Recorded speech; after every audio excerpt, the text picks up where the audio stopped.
Hello friends, welcome you in the Priyolo Academy and this is Priya Gupta. And आज की class में हम कवर करने वाले हैं द टॉपिक ऑफ प्रोनाउन। ठीक है, इससे पिछली वीडियो में हमने नाउन को कवर किया था। If you have not seen that video so you can visit Priyolo Academy and watch that videos. ठीक है, तो आज की क्लास में हम पढ़ेंगे प्रोनाउन। ठीक है, पहले तो हम ये जानते हैं कि प्रोनाउन होते क्या है। प्रोनाउन होते हैं कि the means the word which is used in the place of noun. हम बचपन से अभी तक पढ़ते आ रहे हैं, वो वर्ड जो नाउन के प्लेस पर यूज किए जाते हैं वो प्रोनाउन होते हैं। बट इससे भी डेस्क्रिप्टिव वे में आज हम प्रोनाउन को समझेंगे, वो हम समझेंगे उसके काइंड्स के साथ साथ। तो उससे पहले हम समझते हैं ना प्रोनाउन के काइंड्स कितने होते हैं। How many kinds of pronouns are there. हर बुक में प्रोनाउन के अलग अलग, किसी में 6, किसी में 7, किसी में 9, तो किसी में 10 काइंड्स होते हैं।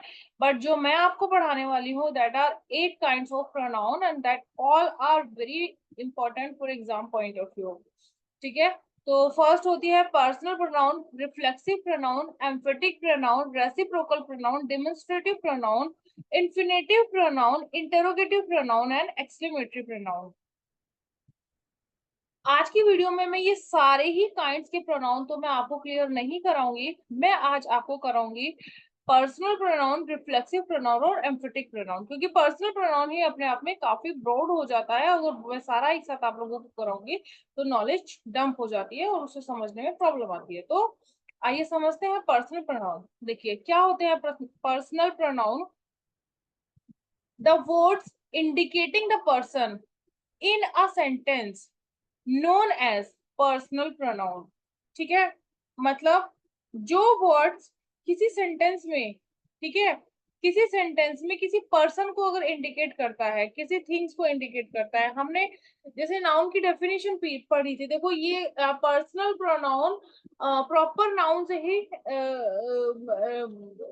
से ही मतलब उसी को ही उससे ही जुड़ा होता है। जैसे कि मीन्स इसमें ये होता है कि पर्सनल प्रोनाउन वो प्रोनाउन होती हैं जिसमें कि जो वर्ड पर्सनल नाउन को इंडिकेट करते हैं सेंटेंस में। ठीक है, और पर्सनल प्रॉपर नाउन हमारे कौन से थे, जब हम किसी भी चीज का, किसी भी थिंग, किसी भी प्लेस या फिर किसी भी पर्सन का हम प्रॉपरली उसके नेम से उसे हम कॉल्ड करते थे, तो that was the proper noun. ठीक है, तो वही यहाँ पर भी बताने की कोशिश की जा रही है कि the words indicate the person. ठीक है, पर्सन में हम इसको कट करके इतना हम इसमें जोड़ सकते हैं कि the word indicate the proper proper noun in a sentence that is known as a personal pronoun. अब देखिए जैसे इसमें यह है कि दे आर चिल्ड्रन। चिल्ड्रन यहाँ पर क्या है, नाउन है। ठीक है, तो और इस नाउन को कौन सा वर्ड इंडिकेट कर रहा है, दे, कि वो बच्चे हैं। They are children. He is an honest boy. ठीक है, वह एक ईमानदार व्यक्ति है। तो ही यहाँ पर किसको इंडिकेट कर रहा है, ऑनेस्ट बॉय को। तो जब भी किसी पर्सन को इंडिकेट किया जाता है जो भी वर्ड्स किसी पर्सन को इंडिकेट करते हैं वो हमारे होते हैं पर्सनल प्रोनाउन। अब पर्सनल प्रोनाउन की भी फॉर्म होती है। आइए देखते हैं हम उन फॉर्म के बारे में। ठीक है, इसकी फॉर्म्स क्या होते हैं। देखो पर्सन्स होते हैं, और पर्सन्स नॉमिनेटिव होते हैं, ऑब्जेक्टिव होते हैं और पॉसेसिव होते हैं। सिंपल जो पर्सन होता है, first person, second person, third person, I, you, he, she, it, they. ठीक है, इनके जो नॉमिनेटिव केस होते हैं वो कौन कौन से होते हैं। आई का आई होता है, ठीक है, यू का यू ही होता है, ही का ही होता है, शी का शी, इट का इट और दे का दे। वही ऑब्जेक्टिव केस में आई को हम मी में कन्वर्ट कर देते हैं, यू को यू में ही रहने देते हैं, ही को हिम में कर देते हैं, शी को हर में कर देते हैं और इट को इट रहने देते हैं और दे का दैम हम कर देते हैं। वही हम अगर पॉसेसिव केस की हम अगर बात करते हैं तो पॉसेसिव केस में क्या होता है कि आई का माइन हो जाता है, यू का योर हो जाता है या फिर योर्स हो जाता है, ही का हिज हो जाता है, शी का हर हो जाता है, and it it's and they का दियर हो जाता है। ये बहुत इंपॉर्टेंट चार्ट है, इसको आप बार बार रीड आउट कीजिए ताकि ये आपको रिवाइज मतलब ये लर्न हो जाए। That is important chart. अब देखिए हम पढ़ते हैं कि रूल्स क्या होते हैं पर्सनल प्रोनाउन के। मोस्ट इंपोर्टेंट है, एग्जाम में अक्सर पूछा जाता है। इसमें क्या कहता है रूल कि if more than one singular nominative personal pronoun indicating same verb, ठीक है। देखो, if more than one singular nominative personal pronoun, अब देखो इसमें हमें देखने वाली बात है कि नॉमिनेटिव प्रोनाउन कौन सी थी, ये वाला जो हमारा चार्ट दिया हुआ means I you he she it दे। अगर ये सिंगुलर, अब दे तो यहाँ प्लूरल हो जाता है, singular means I you he she it. अगर ये नॉमिनेटिव प्रोनाउन जो है, अगर ये हमारी सिंगुलर दी हुई है सेंटेंस में, अगर उसमें मोर देन वन पर्सन है, ठीक है, और वो एक ही वर्ब से अगर जुड़ी हुई है, मीन्स सिंपल देखो ये है कि अगर किसी सेंटेंस में एक से ज्यादा पर्सन की बात हो रही है और वो एक ही वर्ब से अगर जुड़े गए हैं, ठीक है, देन क्या होगा कि then the sequence of having person would be 2:3:1। Suppose कीजिए, एग्जांपल से मैं आपको समझाती हूँ, अगर कि मैं, राम और तुम, हम तीनों घूमने के लिए गए, तो यहाँ पर क्या है, राम भी एक है, मैं भी एक हूँ और तुम भी एक हो, ठीक है। तो यहाँ पर सिंगुलर केस है और नॉमिनेटिव केस है, ऑब्वियसली नॉमिनेटिव ही होगा, है ना। नॉमिनेटिव केस है, सिंगुलर है, तो इसमें जो हमारा रखने का सीक्वेंस है वो 2:3:1 होगा। पहले हम राम को रखेंगे, फिर तुम्हें रखूंगी, फिर मैं खुद को रखूंगी। एग्जाम्पल से देखो हम समझते हैं। You he and I are good friends. अब यहाँ पर ये जो सेंटेंस है, एक ही वर्ब से जुड़े रहने का मतलब क्या है, इसमें जो ऑक्सिलरी वर्ब है या फिर गुड, सॉरी ऑक्सिलरी वर्ब है जो हमारी, वो हमारी इन तीनों को, ठीक है, नॉमिनेटिव पर्सनल प्रोनाउन है, नॉमिनेट इनको एक ही वर्ब जोड़ती है आर। अब देखिए नॉमिनेटिव केस कौन सा सिंगुलर है, ही भी सिंगुलर है, यू भी एंड आई भी। तो हमारा रखने का सीक्वेंस जैसे पहले था, इसमें बताया गया है कि 2:3:1 होगा अगर सिंगुलर केस होगा, तो वही हमने उसी सीक्वेंस में रखा है।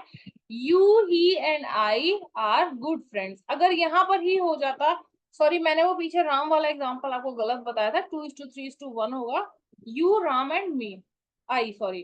तो you he and I are good friends, यहाँ पर अगर ऐसे होता ये ही आई एंड यू या फिर I he and you are good friends, तो ये एब्सोल्युटली रॉन्ग होता है। इसमें जो इनको पर्सन्स को रखने का सीक्वेंस होगा वो यही होगा, you he and I are good friends, ठीक है। नेक्स्ट एग्जांपल देखते हैं, he and I are good friends. वो और मैं अच्छे दोस्त हैं, सिंपल, क्योंकि इसमें सेकंड पर्सन है नहीं, तो हम थर्ड पर्सन और फर्स्ट पर्सन को रखेंगे। You and he are working in a same office. Third person is first person है नहीं, तो 2:3 हो जाएगा बस, कि तुम और वह सेम कंपनी में वर्क करते हैं, सेम ऑफिस में वर्क करते हैं। You and I can go this can do this work, ठीक है, तुम और मैं इस काम को कर सकते हैं। अगर यहाँ पर मैं ऐसे लगा देती इसको, I and you can do this work, तो ये एब्सोल्युटली रॉन्ग होता, ठीक है। नेक्स्ट, इसका रूल नंबर 2 हम देखते हैं कि अगर more than one nominative personal pronoun है, ठीक है, और वो अगर प्लूरल है। अब देखिए यहाँ पर हमारा सीक्वेंस क्या था, यहाँ पर क्या था, सिंगुलर थे, मोर देन वन भी था इसमें, और उसमें जो हम रूल पढ़ रहे हैं वो भी था, बट इसमें क्या था, सिंगुलर है, और इसमें हम बात करेंगे प्लूरल की, है ना। तो जैसे कि प्लूरल है तो उनको रखने का सीक्वेंस हो जाएगा हमारा 1:2:3, है ना। जैसे वी एंड यू सिंगुलर भी होता है प्लूरल भी होता है ना। You sorry we and you can not live together, हम और तुम साथ में नहीं रह सकते। वी यू एंड दे, अब देखो first person we, you second person हो गया और दे थर्ड पर्सन, है ना। तो ये शॉर्ट में दिया गया है, फर्स्ट 1:2:3, मतलब फर्स्ट पर्सन सेकंड पर्सन और थर्ड पर्सन। तो we you and they can purchase this house, हम लोग इस हाउस को खरीद सकते हैं। अब देखो इसमें क्या है, थर्ड केस देखिए पर्सनल प्रोनाउन का ही, कि इन केस ऑफ नेगेटिविटी, अगर नेगेटिविटी है, थ्रेट है, या फिर क्रिमिनलिटी है, या फिर कोई मिस्टेक किसी सेंटेंस में दिखाई दे रही है, तो उस सेंटेंस में भी पर्सन्स को रखने का सीक्वेंस हमारा क्या होगा, 1:2:3। ओके, तो आइए देखते हैं इनका। जैसे आई एंड यू, आप देखो यहाँ पर ये सिंगुलर है ना, आई, बट हमने यहाँ पर जो रखा है सीक्वेंस वो यू और आई 2:3:1 के रेशियो में ना रखे, 1:2:3 के रेशियो में हमने रखा है। क्यों? क्योंकि इसमें आगे देखते हैं सेंटेंस में क्या है। I and you are responsible for this loss. Loss की स्पेलिंग आप प्लीज सही कर लीजिएगा, LOSE। ठीक है, you and I and you are responsible for this loss. तुम और मैं और तुम इस लॉस के लिए रिस्पॉन्सिबल हो। अगर मैं यहाँ पर लिख रही थी you and I are responsible for this loss, तो ये रॉन्ग होगा। नेक्स्ट हम देखेंगे I and he will beg sorry for this mistake. बताइए क्या मीनिंग होगा इसका। मैं और वह अपनी इस गलती के लिए हम सॉरी मांगेंगे। ठीक है, तो I and he will beg sorry for this mistake. Mistakes की यहाँ पर बात हो रही है, तो इसलिए भी हमने सीक्वेंस जो है उसको रखने का 1:2:3 है। ठीक है, तो सिंपल है। देखो, पर्सनल प्रोनाउन से सबसे ज्यादा क्वेश्चन एग्जाम में पूछे जाते हैं। पर्सनल प्रोनाउन की पहले डेफिनेशन है, फिर इसका ये चार्ट है, फिर इसका रूल नंबर 1 है कि 2:3:1 के रेशियो में हम रखेंगे। देन प्लूरल के केस में 1:2:3 के रेशियो में हम रखेंगे। देन कोई मिस्टेक, क्रिमिनलिटी, थ्रेड एक्सेट्रा की अगर बात होती है तो भी हम 1:2:3 के रेशियो में हम रखेंगे। 1:2:3 मीन्स फर्स्ट पर्सन, उसके बाद second person, then third person. अब आइए देखते हैं रिफ्लेक्सिव प्रोनाउन, है ना। रिफ्लेक्सिव प्रोनाउन हमारे कौन से प्रोनाउन होते हैं, देखते हैं, हम जानते हैं। Reflexive pronoun defines the subject. ठीक है, सब्जेक्ट, जो रिफ्लेक्सिव प्रोनाउन होते हैं वो सब्जेक्ट को डिफाइन करते हैं and used as an object in a sentence. Sentence में ऑब्जेक्ट की तरह यूज होते हैं। It is used by applying self in your, him, her means yourself, himself, herself, itself and selves in them, are और ours। ठीक है, सभी को पता है कि सिंगुलर के साथ जब एक होता है तो हम SELF का यूज करते हैं, बट प्लूरल में हम SELVES, सेल्फ्स का हम यूज करते हैं। ठीक है, अब इसी के साथ ही देखो, मैं आपको क्या है कि मैं आपको रिफ्लेक्सिव प्रोनाउन के साथ ही मैं आपको एम्फेटिक प्रोनाउन भी कराऊंगी, क्योंकि दोनों में काफी हद तक सेम होता है। एम्फेटिक प्रोनाउन में भी वही होता है कि हम सेल्फ और सेल्फ्स का यूज करते हैं, बट इसको मैं शॉर्ट में आप लोगों को समझाना चाहूंगी। देखो, आप एक चीज मुझे बताइए कि रिफ्लेक्सिव, अगर हम ABCD का अगर हम अल्फाबेटिकली हम बात करते हैं तो आर पहले आता है, ये ई पहले आता है, आर पहले आता है ना, सॉरी, ई पहले आता है। तो अगर हमारी मेन वर्ब से पहले माई सेल्फ, हिमसेल्फ, हरसेल्फ अगर आता है तो वह एम्फेटिक प्रोनाउन बन जाता है। वहीं अगर माई सेल्फ, हरसेल्फ या हिज सेल्फ वर्ब के बाद अगर आता है तो वह हमारा रिफ्लेक्सिव प्रोनाउन बन जाता है। मतलब वर्ब से पहले तो एम्फेटिक, वर्ब के बाद तो रिफ्लेक्सिव। जैसे कि वी रन आवरसेल्व्स, हम खुद से करते हैं, sorry, he, yes, we run ourselves, हम खुद से करते हैं। तो अब यहाँ पर हर्ट क्या है हमारा, सॉरी, रन क्या है हमारा, यहाँ पर एक नाउन है। रन हमारा, सॉरी मैं क्या बोल रही हूँ, रन हमारा है वर्ब। ठीक है, मेन वर्ब। अब मेन वर्ब के बाद क्योंकि हमारा आर सेल्फ का यूज किया गया है तो हमारा ये रिफ्लेक्सिव प्रोनाउन हो जाएगा। और आई हर्ट माई सेल्फ, हर्ट क्या है यहाँ पर, मेन वर्ब है, हर्ट के बाद माई सेल्फ का यूज हुआ है तो ये हमारा हो जाएगा क्या, एम्फेटिक रिफ्लेक्सिव प्रोनाउन। वही चीज अगर हम यहाँ देखें, I myself do this work, मैं खुद से अपना काम करती हूँ, तो डू यहाँ पर अब क्या है आपका, मेन वर्ब है। मेन वर्ब से पहले क्योंकि हमारा माई सेल्फ यूज किया गया है तो वो हमारा एम्फेटिक प्रोनाउन बन जाता है। She herself complete this work, यहाँ पर भी पहले यूज किया है तो एम्फेटिक बन जाता है।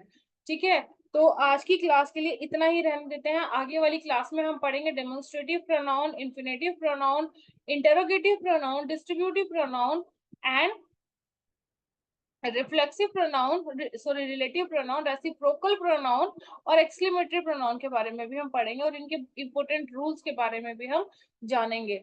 तो नेक्स्ट वीडियो को मिस ना कीजिएगा। Exam point of view noun, pronoun, adjective, adverb, जो भी exam point of view most important आपके रूल्स होते हैं वो भी मैं आपको बेसिक्स के साथ साथ ही मैं आपको लेकर के चलूंगी। ये हमारा जो चैनल है ये लो एकेडमी है, बिकॉज है ना, तो इसमें लॉ से रिलेटेड, बिकॉज ये सारी चीजें भी कॉम्पिटेटिव एग्जाम्स लाइक जुडिशियरी और लॉ से रिलेटेड और हर कॉमन एग्जाम्स में पूछी जाती है। तो स्पोकन इंग्लिश की भी मैंने सीरीज इस उसमें कवर की है और उसमें वीडियोस मैं डालती हूँ अभी भी। If you have not seen that video so you can watch visit Priyolo Academy and can watch that video, क्योंकि हमारा ये एक ओवरऑल कोर्स है जो कि हमारा हर एक लॉ के फील्ड को, एक लॉ के स्टूडेंट्स को अगर वो इसमें आ जाता है, हमारे चैनल को सब्सक्राइब कर लेता है, तो आई होप कि उसको काफी चीजें यहाँ से मिल सकती है। स्पोकन क्लासेस भी यहाँ से मिल सकती है, इंग्लिश ग्रामर की भी मिल सकती है और लीगल एड्स, करंट अफेयर्स, काफी चीजें उससे यहाँ से मिल सकती है। तो इसी मोटिव को ध्यान में रखते हुए हमने इस चैनल को बनाया है। सो आप इस चैनल को, अगर आपको वीडियोस पसंद आई है, if you like the video so you can like this video and share this video with your friends and subscribe my channel, that is Priyalo Academy, and keep watching, stay tuned, bye bye, thank you.